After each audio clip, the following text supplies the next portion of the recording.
Botila está no ar para dar-lhe a conhecer as principais atividades do Tribunal de Contas nos últimos 15 dias. Sejam bem-vindos a esta edição que traz como tema principal a cerimónia solene de comemoração dos 21 anos deste Tribunal Superior, que aconteceu no dia 12 de abril. Fiesa, mun ufutulwa unswa atele salia zimbongo zensi. Mun ufutulwa jose ay zinjila sinzetele salia bebioso binani bilele ishi. Mun ufutulwa jose ay ivande unswa sinzetele monesia bumbisi bishalia zimbongo zensi. Nzo etele ekengele zimbongo zensi chintinuchi ntotongala.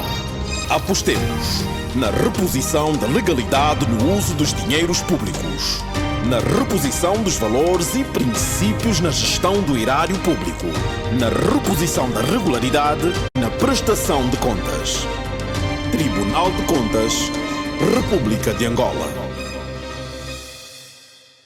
O Tribunal de Contas foi criado pela Lei 5/96 de 12 de abril para fiscalizar a atividade financeira do Estado em todo o território nacional e no estrangeiro. O contexto da época, muito marcado pela instabilidade militar, não permitiu de imediato a entrada em funcionamento deste tribunal que superintende as finanças públicas, o que veio a acontecer apenas em 2001. A partir daí, o Tribunal de Contas cresceu e adaptou-se às transformações que o país viveu desde aquela altura, colocando-o como verdadeiro guardião da fiscalização externa do dinheiro público.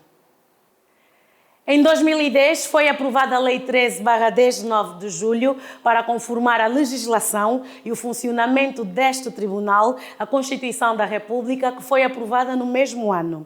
O dia 12 de abril foi assinalado com um seminário que contou com palestrantes de alto nível. Vamos ver como foram as apresentações dos temas agendados para o 21º aniversário do Tribunal de Contas. Votuila. O Tribunal de Contas, como instituição pública do Poder Judicial, vai se adaptando ao tempo para proteger o que é de todos e investe no conhecimento dos técnicos em busca de formas de apertar a malha para que ninguém fique impune caso ponha indevidamente a mão no que é para repartir por todos. A celeridade dos processos que correm no Tribunal foi uma das temáticas levantadas no seminário que marcou o aniversário deste Tribunal Superior. O novo projeto de lei trata de forma mais clara e sistemática as distintas matérias que procuram regular aspectos de natureza substantiva, processual e organizativa. A regulação da responsabilidade financeira, em especial a reintegratória, propõe de forma objetiva mecanismos céleres de execução das sentenças através da criação de uma sala especializada para os processos do Tribunal de Contas nos tribunais de primeira instância e um procedimento de verificação das contas também mais dinâmico e tempestivo. Mais um aniversário, mais uma oportunidade para obter conhecimento com quem faz diferente. Uma diferença suportada por 173 anos de experiência.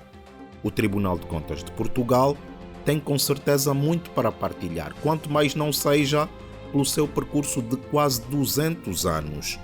E foi o que fez o juiz conselheiro presidente daquela instituição judicial lusa, Dr. José Tavares. As auditorias, diz o juiz, não servem só para detectar infrações. As auditorias terminam muitas vezes com recomendações.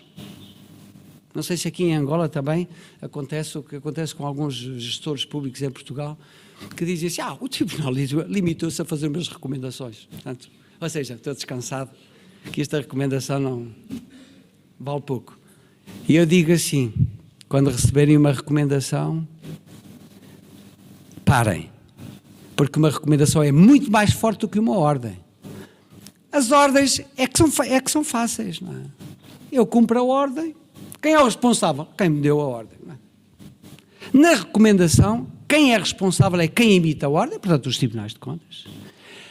Mas quem recebe a recomendação é responsável pelo encaminhamento que dá essa recomendação. Inclusivamente, inclusivamente, pode ter a sua culpa agravada, porque foi avisado e, apesar de avisado, foi para o abismo.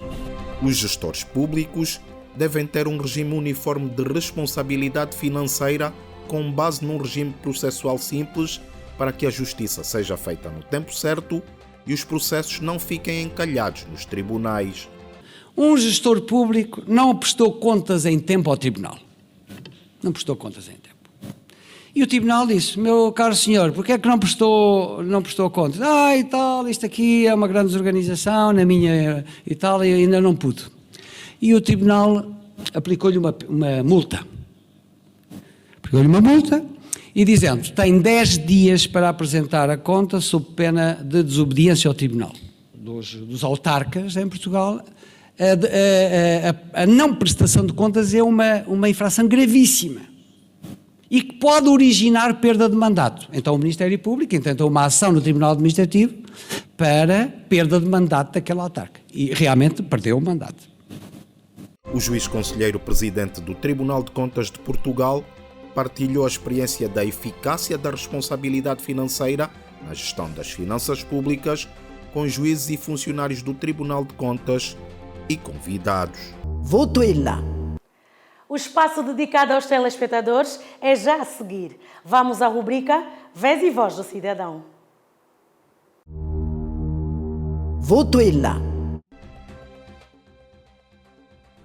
O que é o Orçamento Geral do Estado? Voto Ela. A planificação das despesas do Estado para se saber quanto vai se precisar, quanto vai se gastar para a satisfação das necessidades públicas. Delega ao Tribunal de Contas também o horário público. Voto Ela. O Orçamento Geral do Estado é um instrumento programático de caráter, por um lado, político e econômico e também financeiro, que consubstancia no programa dos órgãos, que era da administração central, administração local, os órgãos de soberania, incluindo o Instituto Nacional de Segurança Social e aquelas instituições que recebem dotação do Orçamento Geral do Estado, num determinado período. Aqui, falando de um determinado período, no nosso caso estamos a falar do princípio da anuidade, quer dizer, 1 ano. E também nesta definição entra a universalidade, quer dizer que o Orçamento Geral do Estado engloba os programas e os gastos a providenciar na economia de todos os órgãos do Estado, sem exceção. Os fundos, as instituições públicas, as instituições que recebem dotação do Orçamento Geral do Estado, sem exceção. Voto Ela. Aqui o cidadão tem voz no espaço Vez e Voz do Cidadão. Voto Ela.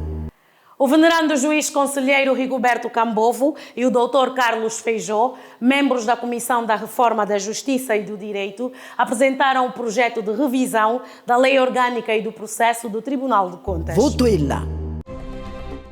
O doutor Carlos Feijó foi um dos preletores do seminário realizado no dia em que o Tribunal completou 21 anos.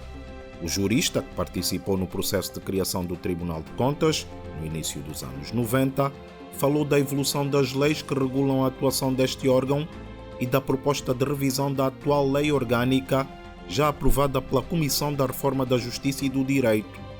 O professor catedrático da Universidade Agostinho Neto sublinhou que não há dúvidas quanto à definição, natureza e competência do Tribunal de Contas e apontou a principal diferença entre a atual lei e a proposta que segue dentro em breve para a Assembleia Nacional.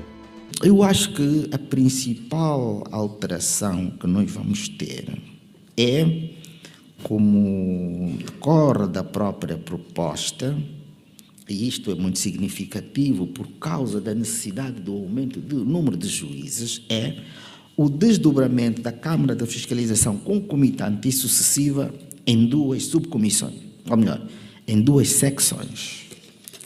Eu diria que a inovação há de ser a primeira secção, que terá, sobretudo, funções de instrução processual, chamemos-lhe assim, que terá a missão de elaboração do plano anual de auditorias, os inquéritos, averiguações, a verificação externa das contas constantes do plano anual, no fundo, mais funções de instrução processual.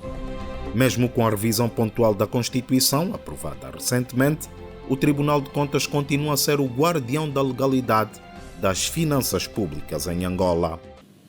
Mas será que o controlo, a fiscalização do Tribunal de Contas é um mero controle de legalidade num sentido restrito ou num sentido de bloco de legalidade financeira? Por que é que eu coloco essa questão? É que o Tribunal de Contas, se tiver uma tarefa de verificação de conformidade de normas, coloca-se a seguinte questão, e agora com a introdução do princípio da boa administração. Será que, se o Ministério A tem 1 milhão de kwanzas, tinha várias formas de utilizar o 1 milhão de kwanzas, pode o Tribunal de Contas dizer que, ao invés de utilizar no quadro de poderes discricionários, que é mais fácil fazer esse exercício, será que ele, ao invés da solução A, deveria ter optado pela solução B? Fazer esse tipo de fiscalização, esse tipo de controle, em função de princípios da despesa de qualidade, despesa justa, em função do princípio da boa administração? Ou este controle da legalidade deve ser reservado à jurisdição administrativa? O meu entendimento é, tratando-se de jurisdição financeira, ou melhor, tratando-se de matéria do âmbito do Tribunal de Contas, legalidade das finanças públicas, quem deve ter essa competência é o próprio Tribunal de Contas, em função do princípio da divisão constitucional da função jurisdicional. A proposta de revisão da Lei Orgânica e do processo do Tribunal de Contas reforça as competências do Tribunal em matéria de prestação de contas e prevê sanções mais gravosas às entidades que não o façam em tempo útil, como explica o juiz conselheiro Rigoberto Cambovo. Na falta da apresentação de contas, ou de documentos, ou de prestação de informação, o juiz relator pode fixar um prazo razoável para que o responsável proceda à sua entrega ao tribunal. Então, o seu incumprimento seria, portanto, batizada como desobediência qualificada e que caberá ao Ministério Público, portanto, intentar o respectivo processo. O trabalho de revisão da Lei Orgânica e do processo do Tribunal de Contas está concluído ao nível da Comissão da Reforma da Justiça e do Direito e segue para a aprovação da Assembleia Nacional. Votuila. O glossário de contas é a rubrica que se segue aqui no Votuila. Votuila. Multas. O Tribunal de Contas pode aplicar multas nos seguintes casos: pela falta de apresentação de contas nos prazos legalmente estabelecidos, pela falta de efetivação dos descontos obrigatórios por lei, pela retenção indevida dos descontos obrigatórios por lei, pela violação das normas sobre elaboração e execução dos orçamentos e demais alíneas do artigo 29º da Lei Orgânica e do Processo do Tribunal de Contas. Votuila.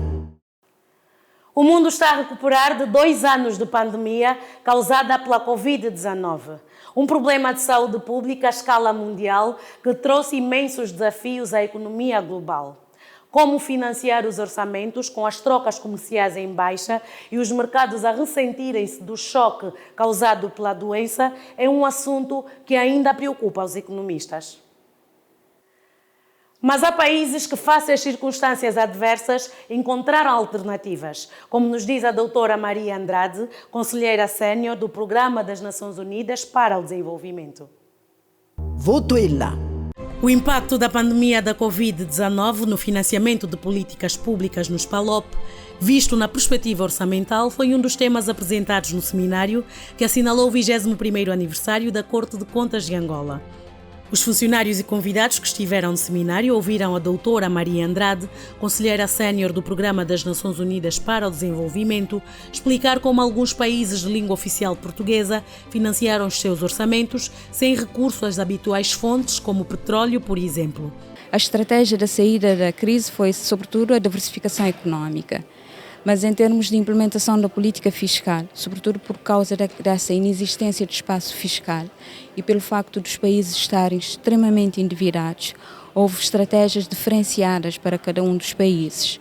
Por exemplo, em Angola houve o recurso ao Fundo Soberano e ao processo de privatização, enquanto que em São Tomé e Príncipe, por exemplo, houve o recurso ao Fundo INPIC e às poupanças nacionais do petróleo. O Programa das Nações Unidas para o Desenvolvimento, além de mapear as políticas públicas implementadas em Angola, São Tomé e Príncipe, Cabo Verde e Guiné-Bissau, desde o início da pandemia desenvolveu a matriz de risco como uma ferramenta que visa auxiliar os tribunais de contas a identificarem possíveis áreas fora do controlo das finanças públicas e definiu estratégias de auditoria neste período de pandemia. Penso que isso é uma ferramenta importante que o Tribunal de Contas pode analisar para identificar as áreas em risco e, em função das necessidades e dos contextos nacionais, estabelecer uma estratégia de auditorias num período de 2 anos, que é o período pandémico, para ver como abordar as questões das finanças públicas. A celebração do 21º aniversário do Tribunal de Contas foi um momento oportuno para os juízes, conselheiros e funcionários desta instituição superior refletirem em todos os níveis sobre a evolução, atuação e metas que devem ser alcançadas pelo Tribunal de Contas de Angola. Na minha percepção, o ponto mais importante foi a interação ou a troca de experiência com o Tribunal de Portugal. Tivemos a oportunidade de muitos aspectos ver como o Tribunal de Contas de Portugal analisa algumas situações que nós em Angola ainda precisamos limar algumas arestas, que é para poder atingir o objetivo comum, que é a fiscalização do erário público. 21 anos depois, o Tribunal de Contas reafirma o seu compromisso de fiscalizar as contas do Estado, assegurando a prestação de contas das entidades sujeitas à sua jurisdição. Assim foi a comemoração do 21º aniversário do Tribunal de Contas, no dia 12 de abril, com a partilha de conhecimento entre palestrantes de reconhecida competência e funcionários desta instituição de controle externo do dinheiro do Estado. Na rubrica Sabia Que desta semana, vamos recordar-lhe a definição do Tribunal de Contas e até onde vai a sua jurisdição. Votuela. A Constituição da República de Angola e a Lei Orgânica e do Processo do Tribunal de Contas definem esta instituição como órgão supremo de fiscalização da legalidade das finanças públicas e do julgamento das contas de todas as entidades sob a jurisdição desta instituição. Relativamente à extensão ou até onde a jurisdição do Tribunal de Contas se estende, a própria Lei Orgânica do Processo garante e estende a jurisdição do Tribunal de Contas em todo o território nacional e no estrangeiro, baseado no critério da localização de todas as entidades utilizadoras ou gerenciadoras de dinheiros públicos. Votuela. Terminamos mais uma edição do Votuela. Foi muito bom contar consigo aí deste lado. Nós voltamos daqui a 15 dias.